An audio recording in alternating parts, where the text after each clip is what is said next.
Adult কোনো scene এই সিনেমাতে নেই, ছবিতে কিছু নাই, রিল্যাক্স।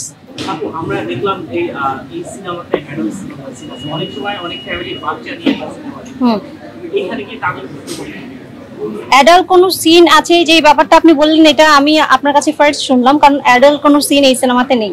আপনাদের গানে সেদিন দেখলাম একটা ট্রেইলার একটা সিন আছে, এই টাইপের একটা সিন কোন কোন পার্টটা মানে আপনাদের গানের ভিতরে না না না না না না এরকম কোনো কিছু নেই। আছে গানের ভিতরে যে কোনো একটা মেইন সিন আছে, আপনি দেখছেন হয়তো না, অনেকবার, একটু না অনেক সিন। আচ্ছা আচ্ছা, ওটা হয়তোবা সেন্সর করার আগেরটা আমরা দেখেছি, সেন্সরের পরেরটা হয়তোবা ঠিকঠাক হয়ে গেছে। ছবিতে কিছু নাই, রিল্যাক্স। নামের মধ্যে কি হচ্ছে কনফিউশন একটা ব্যাপার। হ্যাঁ, কনফিউজ কেন হবেন? আচ্ছা আমি আপনাদের ক্লিয়ার করে দেই, না দ্বিধাদ্বন্দ্বের কিছু নেই। আমরা মানুষের নাম হ্যাপি শুনেছি, লাকি শুনেছি, সুইটি শুনেছি, রিয়েল শুনেছি, সো কি বলে লাভলি শুনেছি, কিন্তু রিয়েলিটা তো আমরা ইউজ টু না।